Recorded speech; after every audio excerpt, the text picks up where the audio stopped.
तो हेलो दोस्तों, स्वागत है आप सभी का आज की इस नई वीडियो के अंदर। तो आज हम क्या देखने वाले हैं? आज हम देखेंगे क्लास 9 बायोलॉजी का chapter 4 that is why do we fall ill. ये आपके साइंस का चैप्टर 14 है। तो why do we fall ill ये चैप्टर का नेम है। तो आपको पता होगा कि कभी भी मैं पढ़ाने से पहले चैप्टर का नेम समझाता हूँ। अगर आप मेरे पुराने व्यूअर्स हैं तो आपको ये पता होगा। तो why do we fall ill ये चैप्टर का नाम है। और ये क्वेश्चन मैं आपसे पूछता हूँ कि why do we fall ill, कि हम बीमार क्यों पड़ते हैं? हम बीमार क्यों पड़ते हैं भाई? क्यों पड़ते हैं? Because of various kind of diseases sir. क्योंकि हम बीमार हो जाते हैं, हमको बहुत सारी डिजीजेस पकड़ लेती हैं, तभी हम बीमार पड़ते हैं। कॉमन सा आंसर रहेगा, ठीक है। पर इसको हम और ज्यादा एक्सप्लेनेशन के साथ अगर बोले तो because of various kind of physical and chemical changes in our body. क्योंकि हमारी बॉडी में बहुत सारे फिजिकल और केमिकल चेंज होते हैं। सर क्या होते हैं फिजिकल और केमिकल चेंज? फिजिकल चेंज यानी कि देखिए, अगर आप किसी वार्म क्लाइमेट में रहने के आदी हैं, यानी कि आप किसी वार्म क्लाइमेट में ही रहते हैं, सालों से रहते आए हैं, और एकदम से आप ठंडे क्लाइमेट में चले गए, like that of Siachen, Himalayas, यहाँ चले गए, तो आप यहाँ का टेम्परेचर सहन नहीं कर पाएंगे। आपको बहुत ज़्यादा ठंडी लगेगी और आपके बीमार होने के चांसेस हैं। और ये किस टाइप का चेंजेस है? फिजिकल चेंज है, क्योंकि आप वार्म से कोल्ड क्लाइमेट में जा रहे हो, एक फिजिकल चेंज है। और वेरेस वहीं पर केमिकल चेंज, हमारी ह्यूमन बॉडी का जो नॉर्मल टेम्परेचर है वो है 37 डिग्री सेल्सियस। अगर वो कम हो गया या वो ज़्यादा हो गया तो भी आप बीमार हो जाओगे, जाहिर सी बात है। तो वो क्या है, केमिकल चेंज वो बॉडी के अंदर हो रहा है, तो उनकी वजह से भी हम बीमार होते हैं। अब जो ये फिजिकल और केमिकल चेंजेस हमारी बॉडी में हो रहे हैं, हमने इनको क्या नाम दिया है? डिजीज नाम दिया है, ठीक है। पर why do we fall in हमारे चैप्टर का नाम है। तो क्या हम बीमार सिर्फ डिजीज की वजह से पड़ते हैं? क्या वो डिजीज ही है जिनकी वजह से हम बीमार होते हैं? तो आंसर है नहीं। हम सिर्फ डिजीजेस की वजह से ही बीमार नहीं होते। क्यों? आइए देखते हैं आगे चैप्टर में। ये मैं आपको यहीं पर समझाने की कोशिश कर रहा हूं। इस पेज को अगर आपने पढ़ लिया तो आप समझ जाएंगे कि why do we fall in, हम बीमार क्यों पड़ते हैं। आइए देखते हैं। तो जब हम बीमार पड़ते हैं तो हम जनरली कहते हैं हमको डिजीज ने पकड़ लिया है, हमको डिजीज हो गई है। तो डिजीज क्या करती है हमारी बॉडी में? हमारी हेल्थ को इफेक्ट करती है। तो आइए देखते हैं हेल्थ क्या है। Health according to WHO 1948, health is a state of physical, mental and social wellbeing. क्या बोल रहा है? अकॉर्डिंग टू WHO मतलब क्या होता है? कितने बच्चों को पता है? WHO मतलब होता है world health organisation. World health organisation एक ऐसा ऑर्गेनाइजेशन है जो कि पूरे वर्ल्ड के लिए काम करता है। पूरे वर्ल्ड में क्या करता है? जितनी भी सारी बीमारी हैं उनके बारे में सारे देशों को अलर्ट करता है, उनके बारे में देशों को बताता है। या कभी कोई पेंडेमिक आ गया, जैसे कि कोरोना पेंडेमिक था, तो आपने देखा होगा कि बीच बीच में WHO हर देश को अलर्ट करते रह रहा था कि आपको ये बीमारी ज्यादा पकड़ सकती है, ये थर्ड वेव है, ये सेकंड वेव है, इस तरीके से। तो वो WHO है जो ये काम करता है। तो WHO ने ये डेफिनेशन हेल्थ की 1948 में ही दे दी थी। अब ये 1948 सर याद कैसे होगा? देखो, इसको याद करने की ही जरूरत नहीं है, ये आपको ऐसे ही याद हो जाएगा। क्योंकि हम क्या है, इंडियन हैं। तो हमको आज़ादी कब मिली है बताओ? 1947 में। तो उसको एक साल और बढ़ा दो, 1948। तो हेल्थ की डेफिनेशन कब मिल गई? 1948 में मिल गई थी WHO द्वारा, that is world health organisation. आप चाहें तो इसका पूरा फुल फॉर्म लिख लेना, वर्ल्ड हेल्थ ऑर्गेनाइजेशन। हेल्थ क्या है? एक स्टेट है फिजिकल, मेंटल और सोशल वेलबींग। सर ये क्या होता है? अभी तक तो हमने सिर्फ इतना पढ़ा था कि हेल्थ मतलब सिर्फ इतना है कि अगर किसी इंसान को बीमारी ना हो, कोई इंसान हट्टा कट्टा है, तो वो हेल्दी है, उसकी हेल्थ अच्छी है। तो ये नहीं होता क्या? नहीं, फिजिकल, मेंटल और सोशल वेलबींग होना जरूरी है उस इंसान का। सर क्या होता है फिजिकल, मेंटल और सोशल? देखिए, फिजिकल वेलबींग सबसे पहले ना, फिजिकल, मेंटल एंड सोशल, तीन शब्द आए, तो तीनों में इंसान वेलबींग होना चाहिए, यानी कि अच्छा खासा होना चाहिए। तो फिजिकल वेलबींग से आप क्या समझते हैं? फिजिकली वेलबींग, फिजिकल वेलबींग यानी नॉर्मल वेलबींग। जैसे कि अगर किसी इंसान को कोई बीमारी नहीं है तो वो फिजिकली फिट है, वो रोज एक्सरसाइज करने जाता है, वो रोज दौड़ने जाता है, तो वो फिजिकली फिट है। उसके बाद मेंटल वेलबींग, अगर किसी इंसान को कोई मेंटल डिसऑर्डर नहीं है, उसका ब्रेन अच्छे से काम कर रहा है, वो मेंटली ठीक है, उसके ऊपर कोई डिप्रेशन वगैरह नहीं, उसके ऊपर कोई प्रेशर नहीं है, तो वो क्या है? मेंटली वेलबींग है, मेंटली फिट है। और बंदा अगर सोशल वेलबींग से सर आप क्या समझते हैं? ये मोस्ट कंफ्यूजिंग टॉपिक है। सोशल वेलबींग क्या होता है? देखिए, सोशल वेलबींग और कुछ नहीं है, ये एक सोसाइटी के लिए यूज किया जा रहा है। कैसे? अगर कोई अपर कास्ट की सोसाइटी है, उसमें कोई लोअर कास्ट का बंदा, एक ही बंदा है, और वो अपर कास्ट की सोसाइटी में रहने चले गया, तो क्या होगा? जनरली अपर कास्ट वाले लोअर कास्ट को निकाल देंगे, या फिर उस लोअर कास्ट वाले को अच्छे से ट्रीट नहीं करेंगे। हालांकि ऐसा होना नहीं चाहिए, बट मोस्टली ऐसा होता है। तो जब उस बंदे को अच्छे से ट्रीट नहीं किया जाएगा, वो लोअर कास्ट वाले को अपर कास्ट वाले अच्छे से ट्रीट नहीं करेंगे, तो क्या वो इंसान अच्छे से सोशली वेलबींग रह पाएगा? नहीं।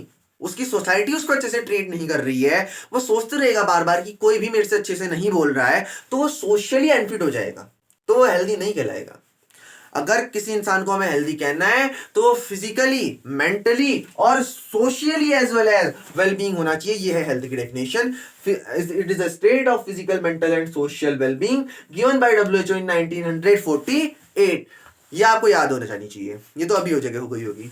उसके बाद देखिए फैक्टर्स अफेक्टिंग हेल्थ। हमने कहा भाई अगर कोई इंसान हेल्दी नहीं है तो या तो वो फिजिकली फिट नहीं होगा, या तो वो मेंटली फिट नहीं होगा, या तो वो सोशली फिट नहीं होगा, या तो तीनों क्या पता चल रहा है फिट नहीं है तीनों में, या फिर हो सकता है फिजिकली मेंटली फिट नहीं है, मेंटली सोशली फिट नहीं है, कुछ भी हो सकता है ना। तो ऐसे कौन कौन से फैक्टर होंगे जो हेल्थ को इफेक्ट करेंगे? अभी तो पढ़ दिया, इतना एक्सप्लेन कर दिया है। 3 फैक्टर ही तो है sir. They can be physical factors, mental disturbance factors and social factors. ठीक हो गया, 3 फैक्टर्स थे। फिजिकल फैक्टर्स, मेंटली डिस्टर्ब है कोई बंदा तो mentally factors, mental disturbance factor, और तीसरा है सोशल फैक्टर्स। नाउ इन तीनों फैक्टर में से फिजिकल फैक्टर और मेंटल फैक्टर, अगर इन दोनों फैक्टर को ले ले, सोशल फैक्टर को आप असाइड रख लीजिए, सोशल फैक्टर अलग चीज है, ठीक है। सोशल फैक्टर को यहाँ पर इन्वॉल्व मत करना, सोशल फैक्टर एक साइड रख लीजिए। फिजिकल और अगर मेंटल फैक्टर्स को हम ले लेते हैं तो फिजिकल और मेंटल फैक्टर में हम देखते हैं कि इन दोनों को हमने टर्म किया है डिजीज के तौर पे। यानी कि एक बंदा फिजिकली का फिट नहीं है, जब उसको कोई डिजीज है और मेंटल डिसऑर्डर होता है तो उसको भी हमने डिजीज का ही नाम दिया है। तो कहीं ना कहीं हम कह सकते हैं कि फिजिकल फैक्टर और मेंटल फैक्टर्स में जो बीमारियां होती हैं उनको हमने डिजीज के उसमें नाम दिया है, उनको हमने टर्म किया है डिजीज के नाम से। तो क्या होती है डिजीज, यही देखना है हमको। What are disease? So here is the definition of disease. तो डिजीज पढ़ने से पहले इसका मतलब आना जरूरी है। तो डिजीज को और कुछ मत करो, तुम 2 भागों में बांट दो। DIS, डिस एक शब्द बन गया, और ईज एक शब्द बन गया। देखो ईज मतलब क्या होता है? ईज हम बोलते तो हैं इजीली हो जाएगा यार भाई, ये भी कोई चीज है क्या?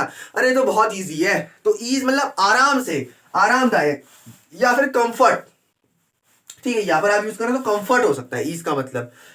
ईज मतलब कंफर्ट या फिर बहुत ही आसानी से, आराम हम कह सकते हैं। डिश का मतलब क्या होता है? डिश का मतलब कम होना, ना होना, खत्म हो जाना। तो कंफर्ट का ना होना, खत्म हो जाना, यही तो डिजीज है। अगर कोई इंसान को डिजीज है तो इसका मतलब वो ईज नहीं है, उसकी बॉडी में ईज नहीं है, कंफर्ट नहीं है, वो उसकी बॉडी कंफर्टेबल नहीं है। तो क्या होती है डिजीज? डेफिनेशन भी देख ले जरा।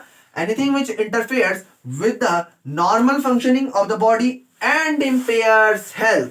ऐसी कोई भी चीज जो कि बॉडी के नॉर्मल फंक्शनिंग के साथ होती है या फिर आती है और हेल्थ को इंपेयर करती है, हेल्थ को अफेक्ट करती है, उसी को हमने डिजीज कहा है। भाई आपकी बॉडी नॉर्मल है, ठीक है, भगवान ना करे ऐसा हो, बट कल के दिन अगर आपको कोरोना हो जाता है, किसी को कोरोना हो जाता है, तो उस क्या था, आज तक तो उस पर्सन की बॉडी अच्छे से काम कर रही थी, बट आगे चल के उसको कोरोना हो जा रहा है, वो उसकी बॉडी के अंदर घुस रहा है और उसकी हेल्थ को इफेक्ट कर दे रहा है। तो कोरोना क्या हो गई? एक डिजीज हो गई, क्योंकि उसकी बॉडी तो वेल फंक्शन कर रही थी। Anything which interferes with the normal functioning of body, उसकी बॉडी नॉर्मली फंक्शन कर रही थी, लेकिन वो कोरोना ने क्या किया? उसकी बॉडी में इंटरफेयर किया और हेल्थ को इंपेयर किया। बस। अब जिन बच्चों को इतनी बड़ी डेफिनेशन याद नहीं करनी है, सर कहाँ लगे रहे डेफिनेशन के पीछे, तो उनके लिए दूसरी डेफिनेशन ला गया हूं मैं और करके।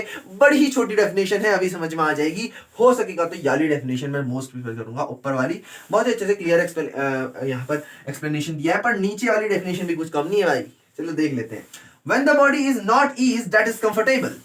जब बॉडी ईज ना हो, बस हो गया आपका काम, बस इतना लिख देना है आपको। डिजीज का मतलब आएगा तो when the body is not ease, sir जब बॉडी में आराम ना हो, ईज मतलब क्या पढ़ा हमने? आराम, ईज करके लिख देना that is comfortable। जब बॉडी कंफर्टेबल ना हो तो वो क्या है? डिजीज है। अब डिजीज तो बहुत टाइप की होंगी ना सर, तभी तो हमने यहाँ एनीथिंग लगाया। डिजीज तो बहुत टाइप की होंगी, तो किन किन को पढ़ेंगे हमें? इसमें पढ़ना भी है कि हाँ इस चैप्टर में हमें डिजीज ही तो पढ़नी है। तो ये चैप्टर मैंने 2 पार्ट्स में डिवाइड करूंगा। ये लेक्चर 1 है जिसमें आपको ओवरव्यू दूंगा why do we fall ill का, और उसके बाद आएगा lecture number 2 that is second lecture, उसमें हम वेरियस काइंड ऑफ डिजीजेस को यहाँ पर स्टडी करेंगे। तो डिजीजेस के कुछ एग्जाम्पल मैं यहाँ पर दे रहा हूँ, बाकी हम फर्दर आगे तो हमको इनको एक्सप्लेनेशन में पढ़ना ही है। पहला है हेपेटाइटिस जॉन्डिस। भाई इसमें फीवर वगैरह आ जाता है बहुत तगड़ा, एकदम बहुत ही गर्म हो जाता है माथा, बहुत जगह इसको पीलिया भी कहा जाता है। दूसरा इन्फ्लुएंजा, फ्लू बेटा छींक वींक आती है, सर्दी जुकाम होता है तो वही इन्फ्लुएंजा। टीबी ट्यूबरक्लोसिस क्या होता है सर? ये हम सब जानते हैं, खांसी होती है जिसमें बंदे को, लोग बहुत खांसते हैं और बीमार हो जाते हैं। क्यों होता है? देखिए आजकल तो नहीं, पर आजकल तो टीबी बहुत कम है, पहले बहुत ज्यादा थी। क्यों था? उसका एक मोस्ट इंपॉर्टेंट रीजन ये है कि आजकल एलपीजी है। सर आप कहोगे सर डिजीज का और एलपीजी का क्या लिंक है? बहुत लिंक है। क्योंकि पहले जमाने में क्या होता था कि जब एलपीजी नहीं थी तो लोग क्या करते थे, जनरली लकड़ी वाले चूल्हों को प्रेफर करते थे, उनमें ही खाना बनाते थे, उनमें ही आग जलाते थे। अब उनसे क्या होता है, बहुत ज्यादा धुआं निकलता है, और वो स्मोक जो होता है उसमें हम जानते हैं कि कौन सी गैस होती है बेटा, जल्दी बताओ कमेंट करके। उसमें होती है कार्बन मोनोऑक्साइड, CO। उसमें क्या होती है? कार्बन मोनोऑक्साइड होती है। अब जब कार्बन मोनोऑक्साइड हमारे अंदर जाती है तो हमारे नेसल पैसेज वगैरह को ब्लॉक कर देती है, लंग्स में फंस जाती है। तो उसकी वजह से क्या होता है, इंसान को बहुत ज्यादा खांसी होती है, सांस लेने में दिक्कत होती है, और वही क्या कहलाता है? ट्यूबरक्लोसिस, टीबी कहलाता है। आजकल तो आप देख ही रहे हो कितने कम हो गए हैं। उसके बाद है कोलेरा। कोलेरा मेनली फ्लड्स की वजह से होता है, इसको तो हमने डीप आगे पे पढ़ना ही है, और एक्सेट्रा ऐसी बहुत सारी डिजीजेस और भी हो सकती हैं। अब हम बढ़ेंगे आगे, क्योंकि यहां तक तो हमने सारा क्लियर कर लिया है, लेकिन सर इसका आंसर तो बता जाओ, why do we fall ill? हम बीमार क्यों पड़ते हैं? Because of physical factors, mental disturbance factor, social factor. मिल तो गया इसका आंसर, क्यों पड़ते हैं बीमार? मिल गया यहीं पर आंसर। 3 फैक्टर हो सकते हैं भाई हेल्थ के, why do we fall ill के 3 फैक्टर हो सकते हैं। यहीं पर आपने आंसर दे दिया सर, बेस्ट, बहुत है। अब तो सभी को क्लियर हो जाना चाहिए भाई। तो अब चलिए बढ़ते हैं आगे।